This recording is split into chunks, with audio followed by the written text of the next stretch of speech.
There was once a Velveteen Rabbit, and in the beginning he was really splendid. He was fat and bunchy, as a rabbit should be. His coat was spotted brown and white, he had real thread whiskers, and his ears were lined with pink sateen.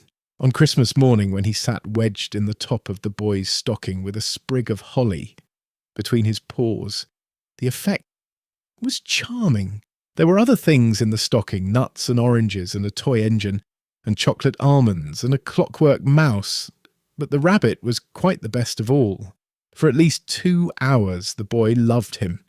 And then aunts and uncles came to dinner, and there was a great rustling of tissue paper and unwrapping of parcels. And in the excitement of looking at all the new presents, the Velveteen Rabbit was forgotten. For a long time he lived in the toy cupboard or on the nursery floor, and no one thought very much about him. He was naturally shy, and being only made of velveteen, some of the more expensive toys quite snubbed him. The mechanical toys were very superior and looked down upon everyone else. They were full of modern ideas and pretended they were real. The model boat, who had lived through 2 seasons and lost most of his paint, caught the tone from them and never missed an opportunity of referring to his rigging in technical terms. The rabbit could not claim to be a model of anything, for he didn't know that real rabbits existed. He thought they were all stuffed with sawdust, like himself, and he understood that sawdust was quite out of date and should never be mentioned in modern circles. Even Timothy, the jointed wooden lion, who was made by the disabled soldiers and should have had broader views, put on airs and pretended he was connected with government. Between them all, the poor little rabbit was made to feel himself very insignificant and commonplace, and the only person who was kind to him at all was the skin horse. The skin horse had lived longer in the nursery than any of the others. He was so old that his brown coat was bald in patches and showed the seams underneath, and most of the hairs in his tail had been pulled out to string bead necklaces. He was wise, for he had seen a long succession of mechanical toys arrive to boast and swagger, and by break their mainsprings and pass away. And he knew that they were only toys, and would never turn into anything else. For nursery magic is very strange and wonderful, and only those playthings that are old and wise and experienced like the skin horse understand all about it. "What is real?" asked the rabbit one day, when they were lying side by side near the nursery fender before Nana came to tidy the room. "Does it mean having things that buzz inside you and a stick-out handle?" "Real isn't how you are made," said the skin horse. "It's a thing that happens to you.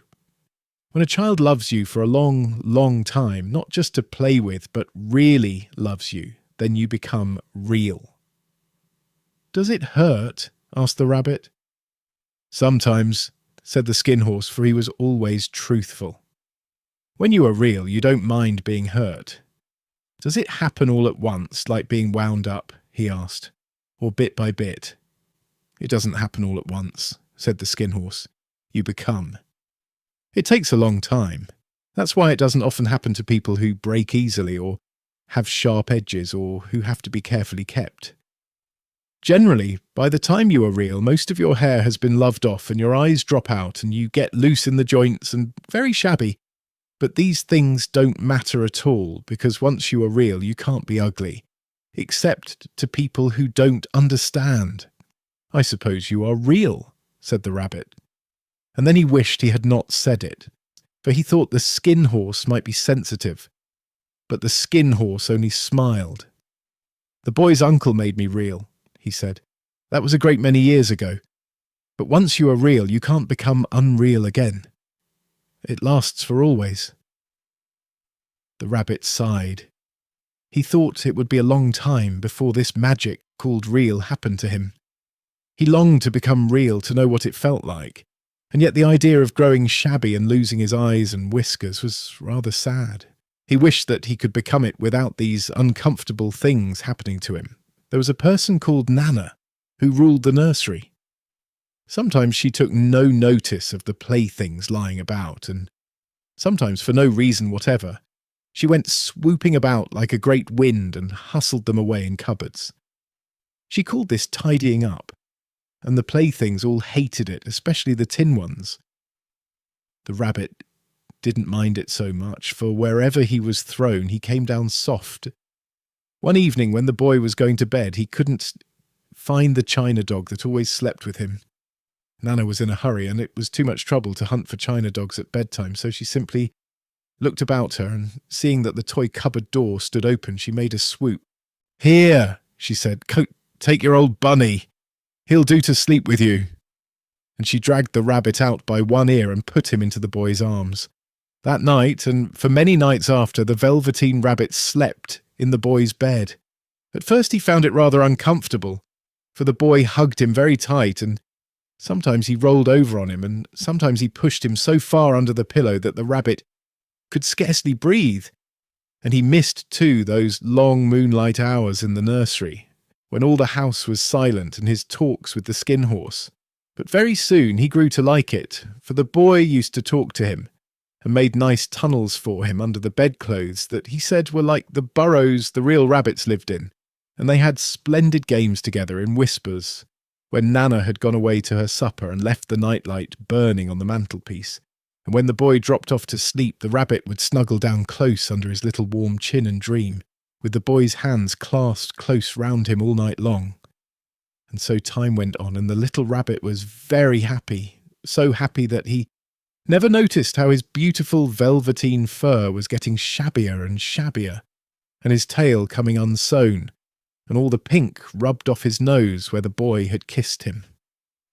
Spring came, and they had long days in the garden, for wherever the boy went, the rabbit went too. He had rides in the wheelbarrow and picnics on the grass, and lovely fairy huts built for him under the raspberry canes behind the flower border. And once, when the boy was called away suddenly to go out to tea, the rabbit was left out on the lawn until long after dusk, and Nana had to come and look for him with the candle because the boy couldn't go to sleep unless he was there. He was wet through with the dew and quite earthy from diving into the burrows the boy had made for him in the flower bed, and Nana grumbled as she rubbed him off with a corner of her apron. "You must have your old bunny," she said. "Fancy all that fuss for a toy." The boy sat up in bed and stretched out his hands. "Give me my bunny," he said. "You mustn't say that. He isn't a toy. He's real."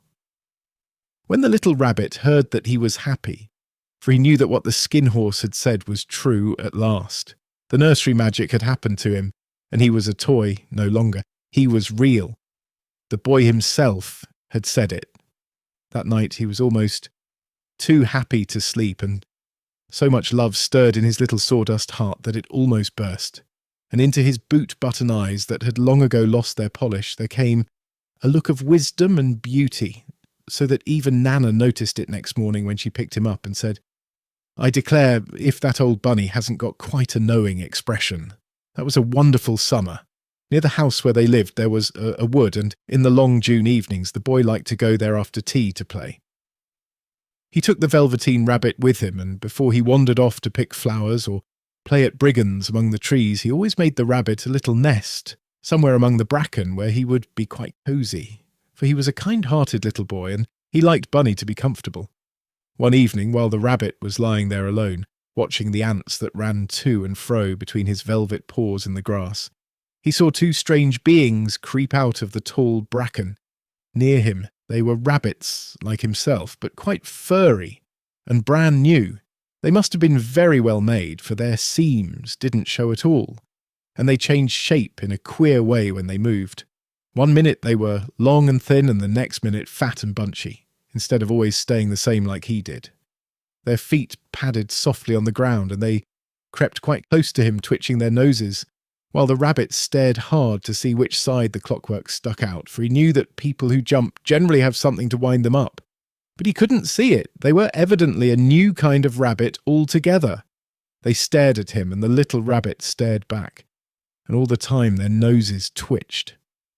"Why don't you get up and play with us?" one of them asked. "I don't feel like it," said the rabbit, for he didn't want to explain that he had no clockwork. "Oh," said the furry rabbit, "it's as easy as anything." And he gave a big hop sideways and stood on his hind legs. "I don't believe you can," he said. "I can," said the little rabbit. I can jump higher than anything." He meant when the boy threw him, but of course he didn't want to say so. "Can you hop on your hind legs?" asked the furry rabbit. That was a dreadful question, for the Velveteen Rabbit had no hind legs at all. The back of him was made all in one piece, like a pincushion. He sat still in the bracken and hoped that the other rabbits wouldn't notice. "I don't want to," he said again. But the wild rabbits have very sharp eyes, and this one stretched out his neck and looked. "He hasn't got any hind legs," he called out. "Fancy a rabbit without any hind legs." And he began to laugh. "I have," cried the little rabbit. "I have got hind legs. I am sitting on them." "Then stretch them out and show me like this," said the wild rabbit. And he began to whirl round and dance till the little rabbit got quite dizzy. "I don't like dancing, Hibar," he said. "I'd rather sit still." But all the while he was longing to dance, for a funny new tickly feeling ran through him, and he felt he would give anything in the world to be able to jump about like these rabbits did. The strange rabbit stopped dancing and came quite close. He came so close this time that his long whiskers brushed the Velveteen Rabbit's ear, and then he wrinkled his nose suddenly and flattened his ears and jumped backwards. "He doesn't smell right," he exclaimed. "He isn't a rabbit at all. He isn't real." "I am real," said the little rabbit. "I am real. The boys said so." And he nearly began to cry. Just then there was a sound of footsteps, and the boy ran past near them, and with a stamp of feet and a flash of white tails, the two strange rabbits disappeared. "Come back and play with me," called the little rabbit. "Oh, do came back. I know I am real." But there was no answer, only the little ants ran to and fro, and the brackens swayed gently where the two strangers had passed. The Velveteen Rabbit was all alone. "Oh dear," he thought. "Why did they run away like that? Why couldn't they stop and talk to me?" For a long time he lay very still, watching the bracken and hoping that they would come back. But they never returned, and presently the sun sank lower and the little white moths fluttered out, and the boy came and carried him home. Weeks passed, and the little rabbit grew very old and shabby. But the boy loved him just as much. He loved him so hard that he loved all his whiskers off, and the pink lining to his ears turned grey, and his brown spots faded. He even began to lose his shape, and he scarcely looked like a rabbit any more, except to the boy. To him, he was always beautiful, and that was all that the little rabbit cared about. He didn't mind how he looked to other people, because the nursery magic had made him real, and when you are real, shabbiness doesn't matter. And then one day, the boy was ill. His face grew very flushed, and he talked in his sleep, and his little body was so hot that it burned the rabbit when he held him close. Strange people came and went in the nursery, and a light burned all night, and through it all the little Velveteen Rabbit lay there, hidden from sight under the bedclothes, and he never stirred, for he was afraid that if they found him, someone might take him away, and he knew that the boy needed him. It was a long, weary time, for the boy was too ill to play, and the little rabbit found it rather dull with nothing to do all day long. But he snuggled down patiently and looked forward to the time when the boy should be well again, and they would go out in the garden amongst the flowers and the butterflies and play splendid games in the raspberry thicket like they used to. All sorts of delightful things he planned, and while the boy lay half asleep, he crept up close to the pillow and whispered them in his ear. And presently the fever turned, and the boy got better. He was able to sit up in bed and look at picture books, while the little rabbit cuddled close at his side. And one day they let him get up and dress. It was a bright, sunny morning, and the windows stood wide open. They had carried the boy out onto the balcony, wrapped in a shawl, and the little rabbit lay tangled up among the bedclothes, thinking. The boy was going to the seaside tomorrow. Everything was arranged, and now it only remained to carry out the doctor's orders. They talked about it all, while the little rabbit lay under the bedclothes with just his head peeping out, and listened. The room was to be disinfected, and all the books and toys that the boy had played with in bed must be burnt. "Hurrah!" thought the little rabbit. "Tomorrow we shall go to the seaside. for the boy had often talked of the seaside in winter, and he wanted very much to see the big waves coming in, and the tiny crabs, and the sand castles. Just then Nana caught sight of him. "How about his old bunny?" she asked. "That?" said the doctor. "Oh, why, it's a mass of scarlet fever germs. Burn it at once." "What nonsense. Get him a new one. He mustn't have that any more." And so the little rabbit was put into a sack with the old picture books and a lot of rubbish, and carried out to the end of the garden behind the fowl house. That was a fine place to make a bonfire, only the gardener was too busy just then to attend to it. He had the potatoes to dig and the green peas to gather, but next morning he promised to come quite early and burn the whole lot. That night the boy slept in a different bedroom, and he had a new bunny to sleep with him. It was a splendid bunny, all white plush with real glass eyes, but the boy was too excited to care very much about it. For tomorrow he was going to the seaside, and that in itself was such a wonderful thing that he could think of nothing else. And while the boy was asleep, dreaming of the seaside, the little rabbit lay among the old picture books in the corner behind the fowl house, and he felt very lonely. The sack had been left untied, and so by wriggling a bit he was able to get his head through the opening and look out. He was shivering a little, for he had always been used to sleeping in a proper bed, and by this time his coat had worn so thin and threadbare from hugging that it was no longer any protection to him. Nearby he could see the thicket of raspberry canes, growing tall and close like a tropical jungle, in whose shadow he had played with the boy on bygone mornings. He thought of those long sunlit hours in the garden, how happy they were, and a great sadness came over him. He seemed to see them all pass before him, each more beautiful than the other, the fairy huts in the flower bed, the quiet evenings in the wood when he lay in the bracken and the little ants ran over his paws, the wonderful day when he first knew that he was real. He thought of the skin horse, so wise and gentle, and all that he had told him. Of what use was it to be loved and lose one's beauty and become real if it all ended like this? And a tear, a real tear, trickled down his little shabby velvet nose and fell to the ground. And then a strange thing happened. For where the tear had fallen, a flower grew out of the ground, a mysterious flower, not at all like any that grew in the garden. It had slender green leaves the colour of emeralds, and in the centre of the leaves a blossom like a golden cup. It was so beautiful that the little rabbit forgot to cry and just lay there watching it. And presently the blossom opened, and out of it there stepped a fairy. She was quite the loveliest fairy in the whole world.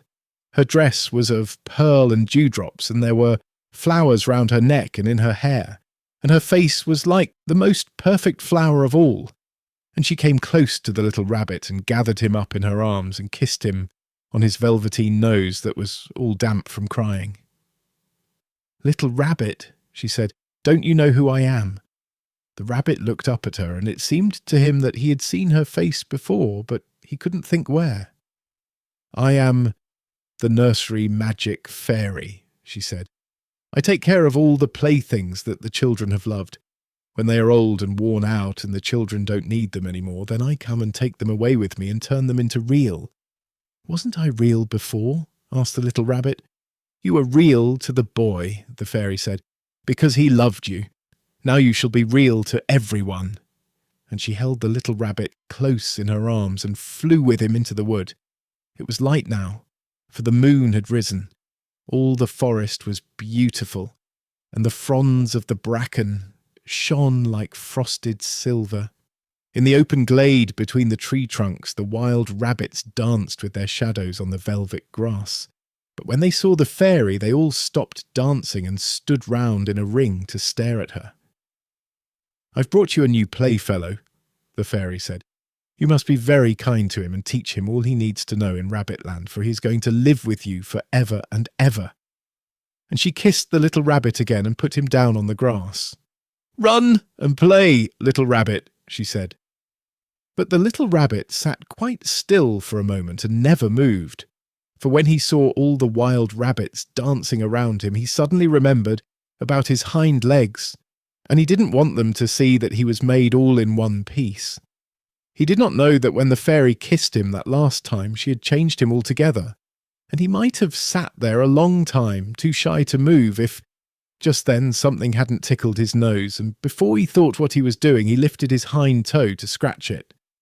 And he found that he actually had hind legs.